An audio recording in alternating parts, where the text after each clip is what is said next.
We're waiting on our egg bites. Thank you. No problem. Have a great one. You too. Got our egg bites. Okay, let's pull over, guys. Let's fucking park. Okay, so we are about to head to do something that I'm really excited about. Mimi, my mom, you guys, she was talking to me yesterday, and it was like really nice. We talk all the time, you guys know this. I feel like the questions she was asking would be helpful or entertaining, at least, to a lot of you guys. And it was like a mixture of personal and business related things, which you guys know I love talking about business. I love talking, period. We're gonna film it. That's just that. We're about to film it. We're gonna sit down and like do like a makeshift like interview type of thing, okay? Mimi's about to be Katie Couric, Oprah vibes, and hopefully it touches one of you guys, it helps one of you guys, it enlightens one of you guys, or just simply entertains you guys. So let's go.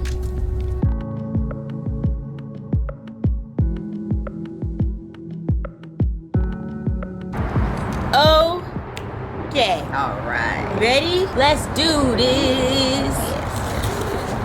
You know what? I always get to talk to you from a mother's perspective. Yeah. But I never get to talk to you from a woman perspective. What? Never. Mom, we talking about women stuff all the time. I know, but then the things we talk about, I think that other people want to hear too. Okay. You know? Yeah. Kinda, not all the things. Not all the things, but you know. Yeah. Some of the things. You ready? Yeah. Okay. Tell me this. So tell me some of the things that make you happy. That makes you happy, like in a general day, that makes you get up in the morning and ready to, you know. The things that make me happy. Yeah, make you want to get up in the morning and get going. Money. That make anybody want to get up and go, you know. Honestly, if I'm being like completely honest, that makes me get up and go. It's a bigger picture to it because money helps fund my life. Money helps fund my children's life.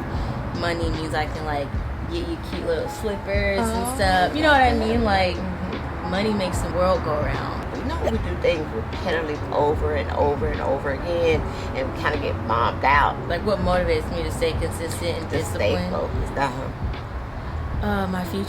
My future life, like what I want, like again, what I want for myself, my family. That is what motivates me to just stay consistent, stay disciplined, and dedicated and true to the plan, the goal. What I want for myself. And I'm not a cheap gal, so I know I want some crazy stuff. So it's like that is like always on my mind. Yeah. That's always on the forefront of my mind, what I want to give to others and what I want for myself. You know, now that you're talking about entrepreneur, what made you from a very, very young age decide that you want to be an entrepreneur, have that entrepreneur spirit? Where did that come from? I would definitely say like my surroundings. Dad at his shows, he was hosting his shows, his talent shows in the city and stuff, and like that was cool, but I was still super young. But I feel like just seeing that stuff was one thing. Aunt Tammy, it wasn't necessarily like business, but I always wanted to do wild things. Like I always wanted to be on Disney. I always wanted just greater, like crazy, quote unquote crazy things. And she was just like, yeah, like you can do it, you can do all this stuff. I'm like, yes, you're gonna have to convince Mom because I want to do the thing on Disney. And you're watching Disney Channel. Like I want to do all that, you know. Yeah. So that, and then Step had her own daycare. From what I remember at that time, she had her own daycare and stuff. And I was like, okay, I'm gonna own my own business. I think seeing all of that led to just that whole thing. I'm gonna have my own business, and I'm gonna do it. And from there, I just always, I wanted to be in charge. I wanted to be in charge. I knew like if I wanted a dog, it would make more sense if I just started my own lawn care business and told you I had money so I could get the Yorkie, rather than just asking. Wow. You've tried different things. Could you let people know the different little things? Even though from a young child, you know, I don't want to get into your adult, but just as a young child and growing up through high school and stuff. Tell me some of your adventures there, because I know people who are want to know. You've done a lot of stuff. Well, I don't like count like the lemonade stand. The lemonade stand. Well, you did start with lemonade. Everyone does lemonade stand. You know. But that, I had a lawn care business, not like literally made business cards, walked around the neighborhood. I did that twice in my life. I did that when I was both times in middle school, but I was in 2 different states at the time. I used to babysit because I just wanted money at that time, and then my own money. I used to sell studded high-waisted shorts. That was so cool. I tried jewelry because my mom did jewelry, so I tried a different style. I used to direct pageants, like the toddler and tiara type vibe. We were actually filmed on TLC too. I used to make websites. I did it again when I got older at a more professional level. I tried photography. That was just high school and down. When I left, that's when I started doing all my other stuff. Now, all along on these ventures and stuff that you were doing, you was able to capture an audience and stuff, and people was like wanting to buy from you. Before Instagram. Before Instagram, that is the key too. And I do remember, everything you tried, you would have the audience stuff. But before I get to the audience, I want to ask you this question: how did you capture the amount of people to want to work with you? Because you always brought people along with working with you. Well, that's who I am. I'm a bringer alonger. You know what I mean? I don't know if some of you guys are like that, but like when you have like a dream and you want everybody to be in on it, like whether you want them to support you or you just want them to reap the benefits that's going to come with the success that you feel like you're going to gain. And that's a good thing, but also a bad thing. Like my mom, she's not here. Mimi will always tell me, like, not everybody's meant to go on the same journey as you. Don't bring everybody along with you. Only accept people that truly want to be there, that offer their support and their willingness to be there. How to get people to want to work with me? I feel like I was excited. Yeah, and you were. When I'm excited about something, it's contagious. Because it's like, I want to talk about it, and I don't ever start a business without knowing like how it's gonna play out next month, next year, 5 years from now. Like, if I can't grow that business, and I've always thought that way, if I can't see the bigger picture, I ain't doing it. Because that means I can't constantly grow. I can't constantly make money. I can't constantly, just take over the space. Because who gets into a business or starts a business and they don't want to take over that space? You know what I mean? Yeah. So it's like, I get excited and I start talking about that kind of stuff. Like, I'm going to take over the whole entire thing. And, and like all of this, and to the point where it's like, okay, I want to do that with you.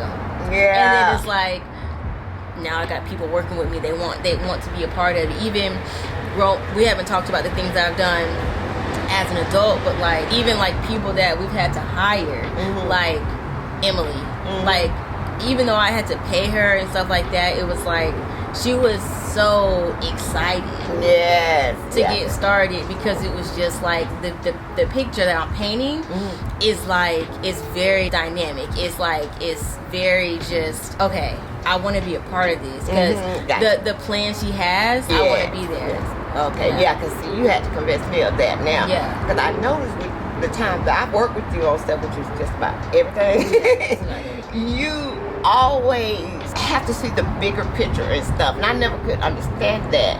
And you had to beat it in my head, and I finally understand what you mean. Explain to people, even though you started as a young child, now you moved out, what was it that was in you that made you feel like, it was still that same dream that you were saying, I want more to keep you...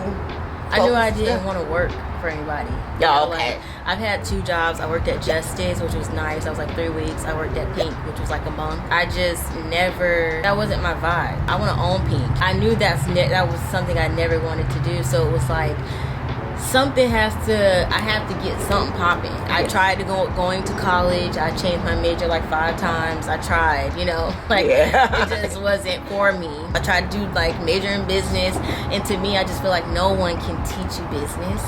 And especially if it's in a book, I feel like if it's in a book, it's not complicated, it's outdated.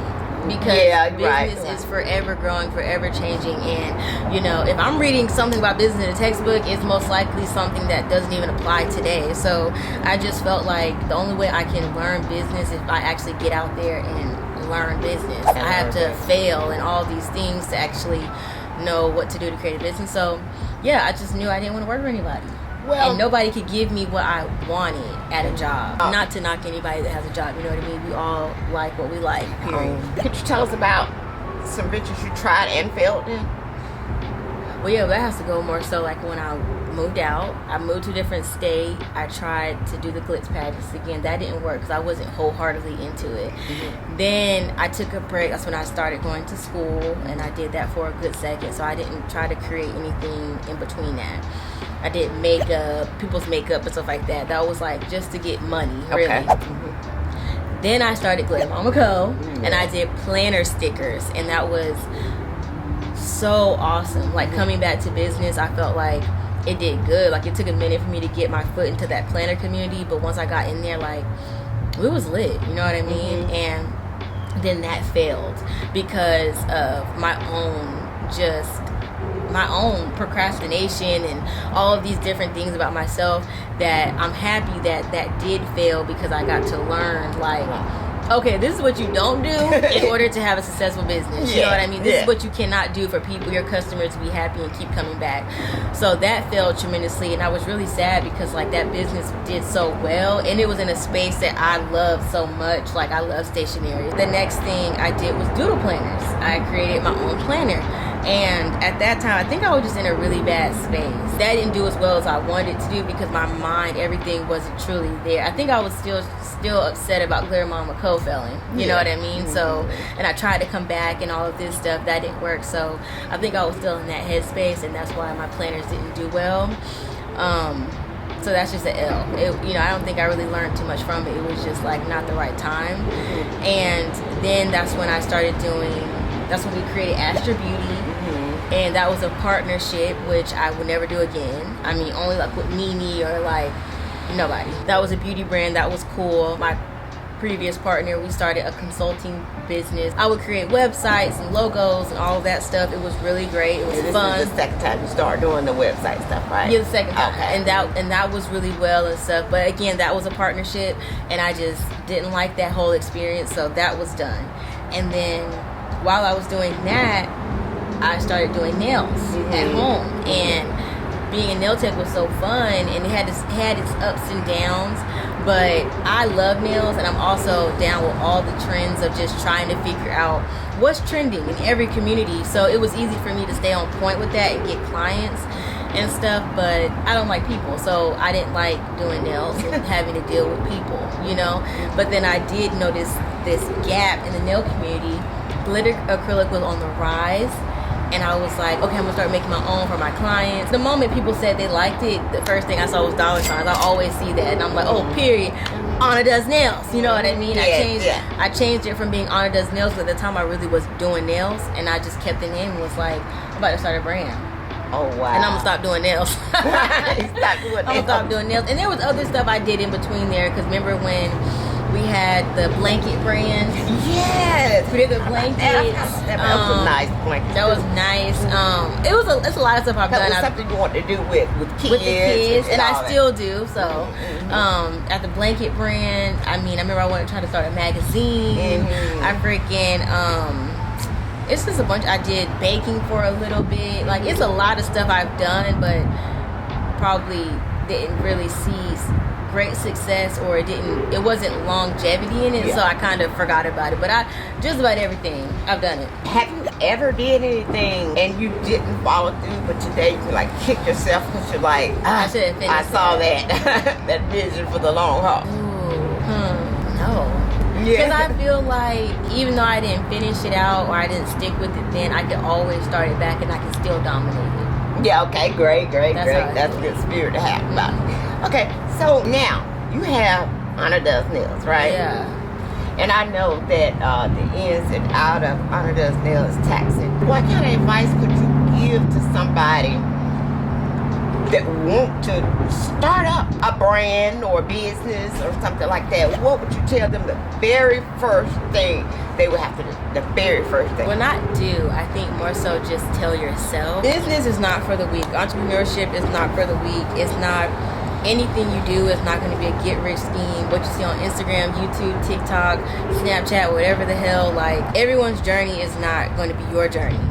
So I feel like it's more of like something, an internal thing first, that you have to understand. Like, I have to be prepared to stay up all night, to research, to fail, to learn, to grow, to pivot.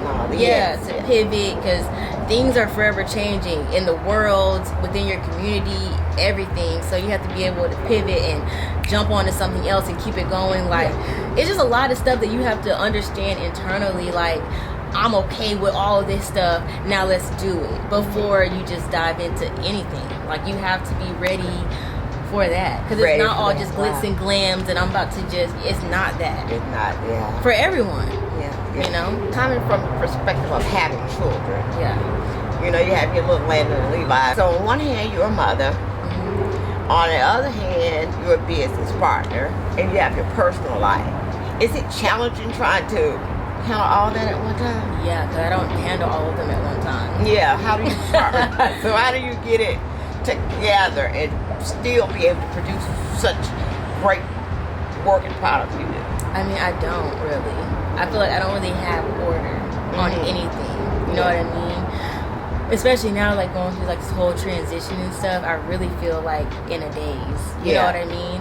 But I feel like I know it has to get done, so it got to get done. And that's just really it. The things that are on fire in my life is what I have to attack. The things that I can postpone a little bit, I'm going to postpone them. You know what I mean? Like, that's just pretty much it. You know what I mean? That's all I can do. In the back of your mind, what is your true visions for Autodesk To take over the nail community, honestly, I just see more than just product. You know, like, I see lifestyle. I see it just being in everybody's house, even if you don't know how to do nails. Because things that will come out that can be for everybody. You know, like, because that's always been what I wanted from the very beginning. Like, dope nails for everyone. Oh, wow. Not just people that do nails. I tell you, I am so proud of you. Oh, yes, I am so proud of you, and I want you to know that and stuff. Give me a hug. I love you so much. Oh, oh my God! Sorry. You guys, she's trying to sabotage. Mess you up. I'm sorry. Okay, silly mom. I love you.